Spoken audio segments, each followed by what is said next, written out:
solution. First, we will apply what is known as the 1-minute rule. That rule tells us that if a task takes just 1 minute, then we must complete it there and then.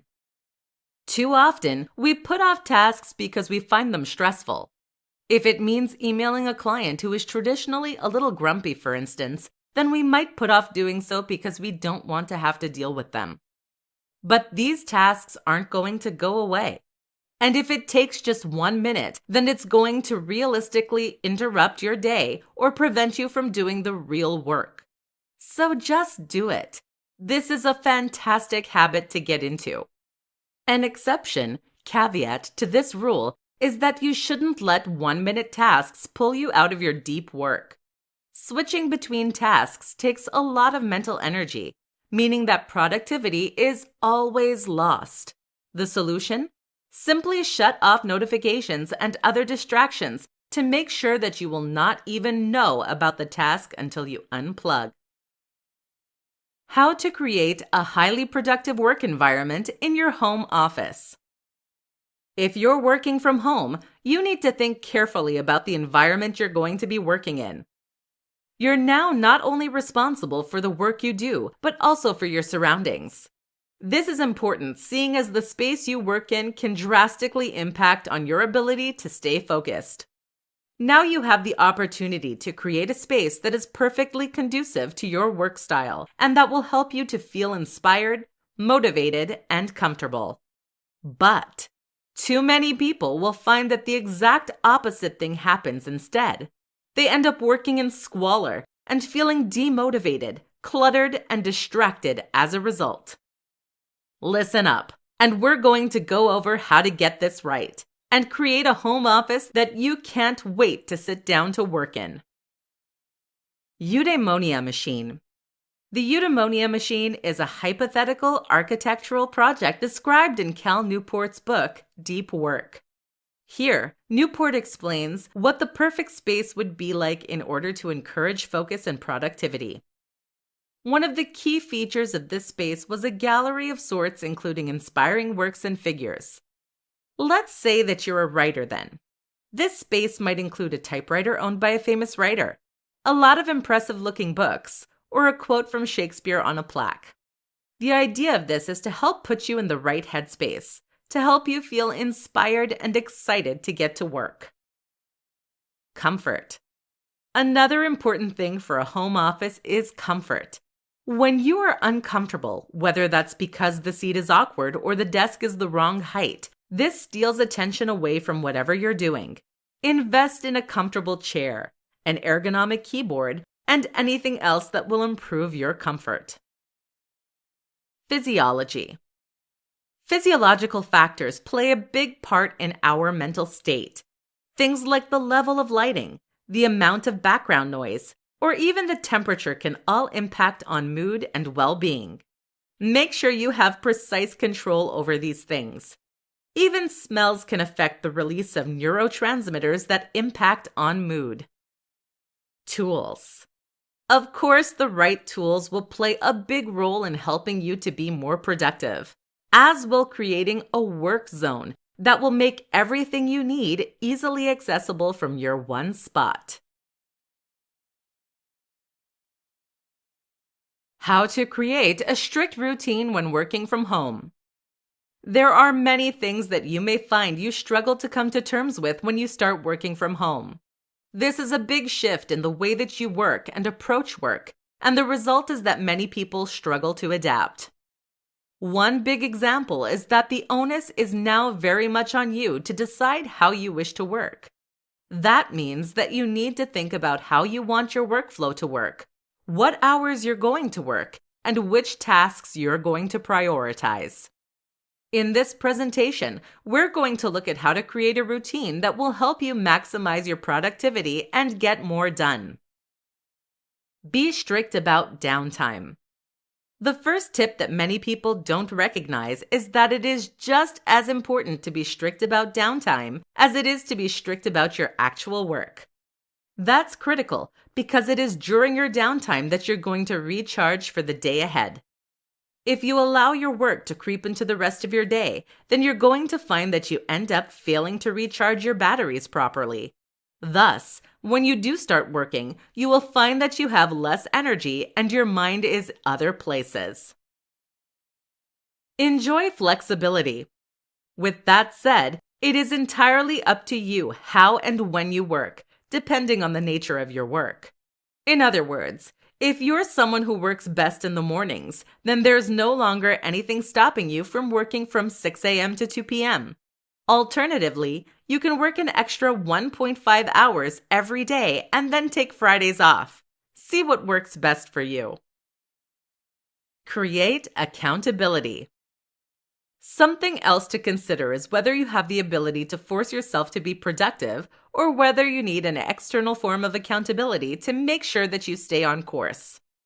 Rather than create false stakes, setting punishments for yourself, etc., you can achieve this simply by changing the way you work with your boss or clients. For example, tell them that you will send in your work every single day. Suddenly, you have no option to procrastinate or to work slowly because they expect to see something at the end of every single working day. This can add a lot of discipline to your work process.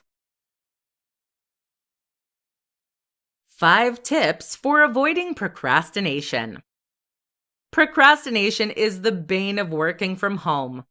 If you're someone who works at home regularly, then you absolutely need to learn to avoid the temptation to spend the first hour and a half doing nothing at all.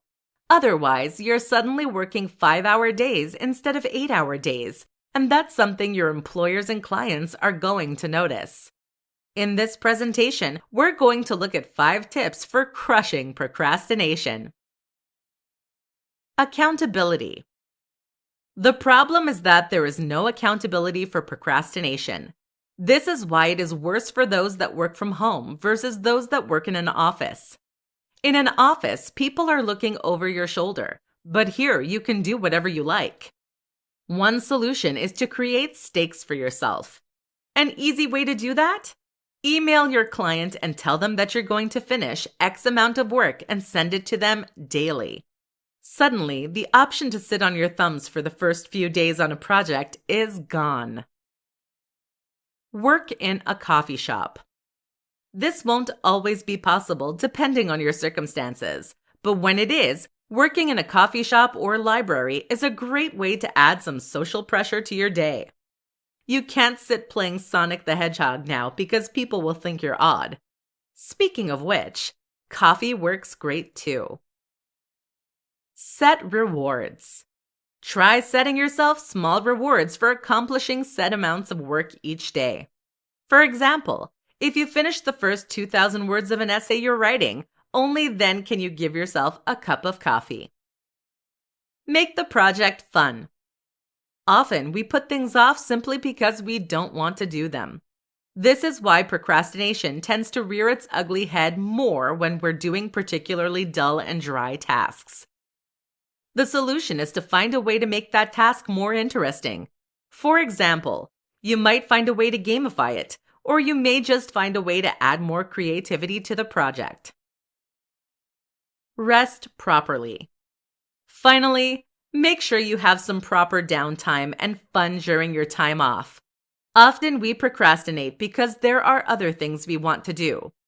If you never have time to play video games, read books, or browse Facebook, then that will start creeping into your work.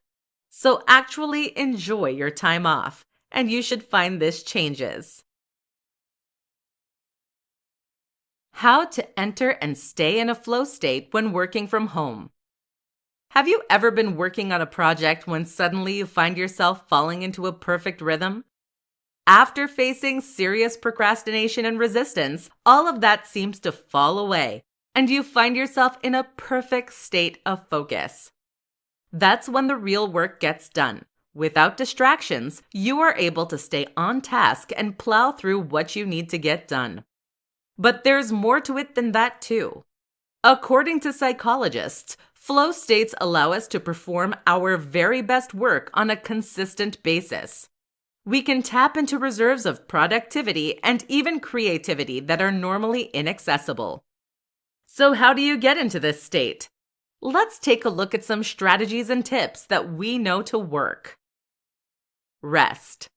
The first tip is to ensure that you start the day in the best way possible.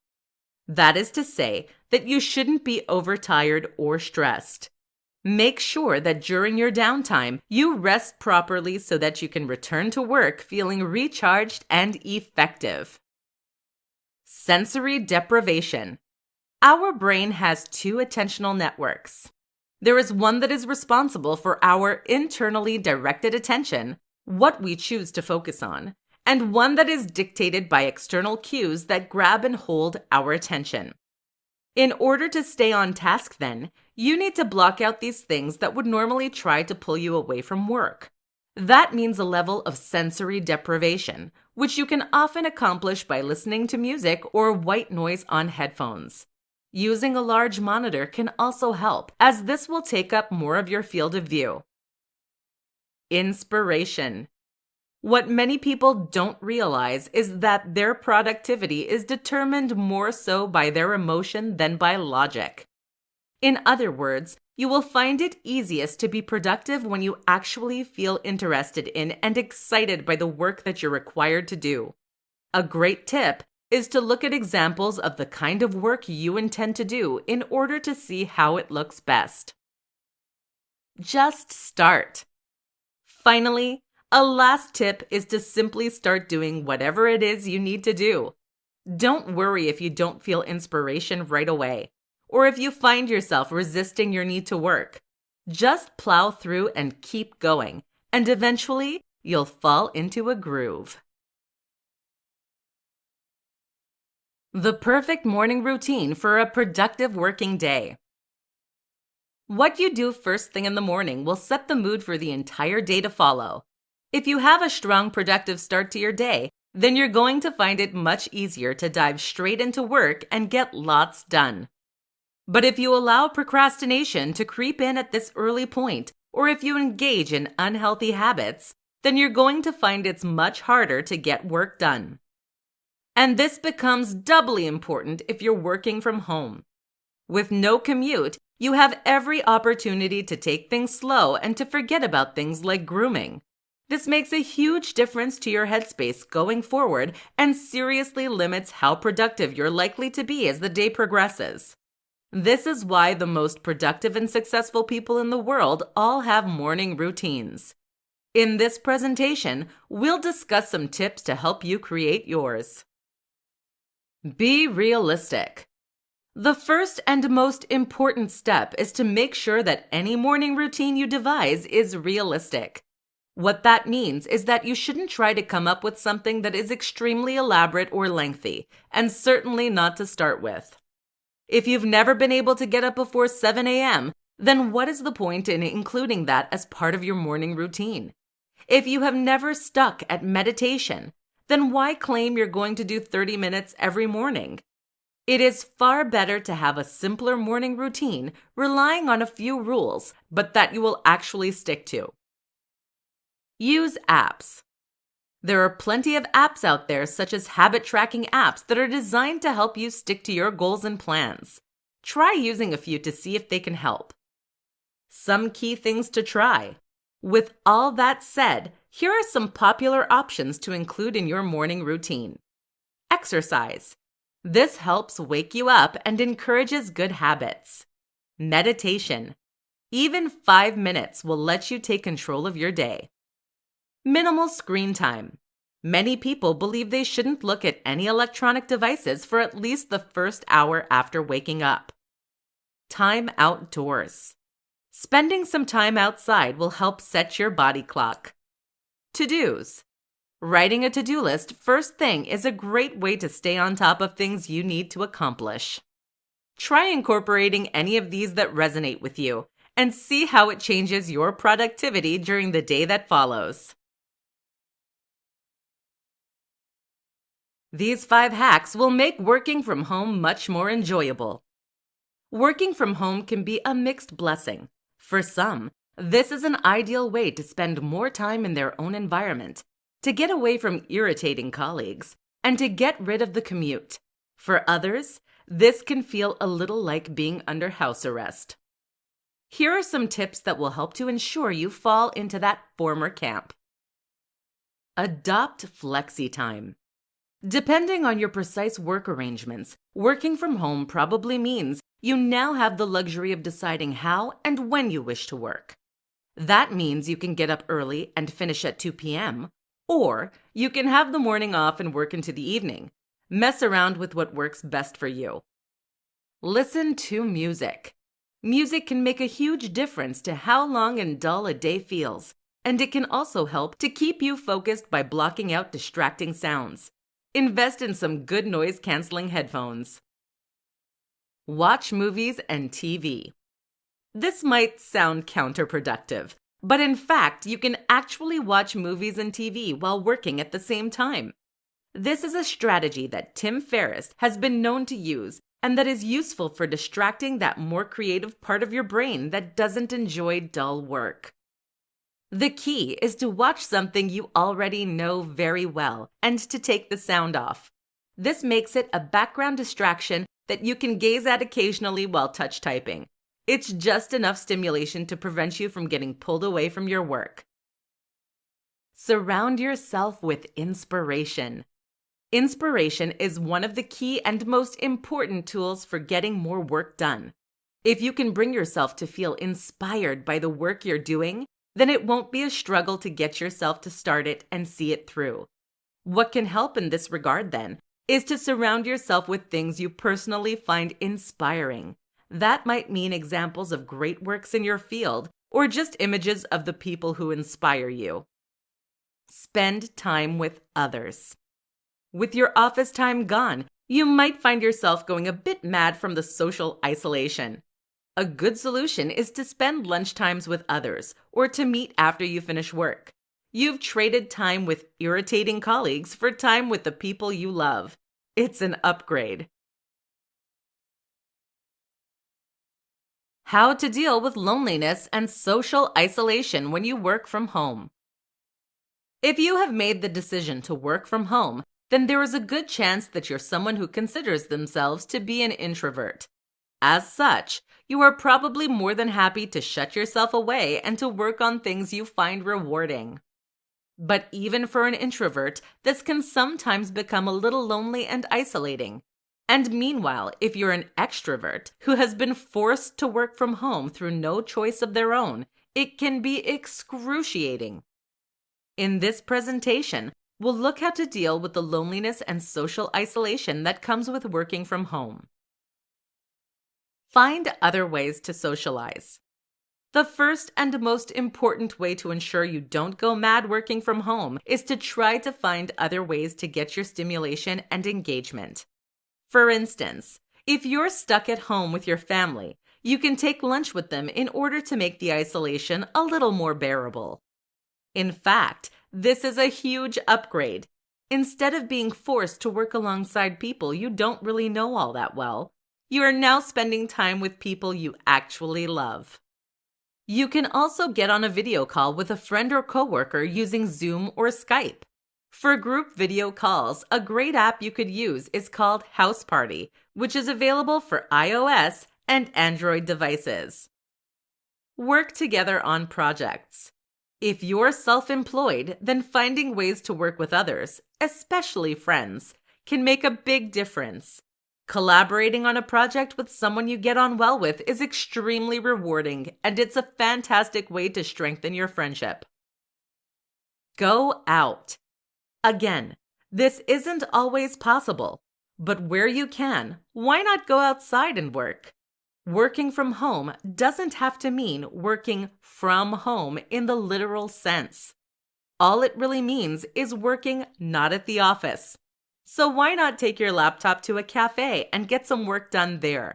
Or alternatively, why not work on a park bench and enjoy the sun on your face? How to deal with small tasks and prevent overwhelm. Often, it is not the biggest tasks that create the most stress for us. Big tasks loom over us, but they are simple and easy to understand. Instead, then, It is the smaller tasks that typically leave us stressed and overwhelmed. More specifically, it is when lots of small tasks build up that we can often find ourselves feeling snowed under and unsure of where to start. General advice is to tackle the biggest and most ugly project first in a working day. This is referred to as eating the frog. This is good advice as it means you can focus on providing value and getting work done rather than getting bogged down with administrative tasks. But if it means that you never quite cross those tasks off, you end up with a building pressure. There are emails to send, bills to pay, letters to open, broken web pages to fix, and all of this plays constantly on your mind even during your time off. This is what Tim Ferriss refers to as an open loop. That is any task that remains incomplete and meanwhile causes you stress and anxiety. So what is the solution? First, we will apply what is known as the 1-minute rule. That rule tells us that if a task takes just 1 minute, then we must complete it there and then. Too often, we put off tasks because we find them stressful. If it means emailing a client who is traditionally a little grumpy, for instance, then we might put off doing so because we don't want to have to deal with them. But these tasks aren't going to go away. And if it takes just 1 minute, then it's going to realistically interrupt your day or prevent you from doing the real work. So just do it. This is a fantastic habit to get into. An exception, caveat to this rule is that you shouldn't let 1-minute tasks pull you out of your deep work. Switching between tasks takes a lot of mental energy, meaning that productivity is always lost. The solution? Simply shut off notifications and other distractions to make sure that you will not even know about the task until you unplug. Finally, any tasks that take longer than 1 minute should be added to a to-do list. You can then set aside a designated time to work through these every day.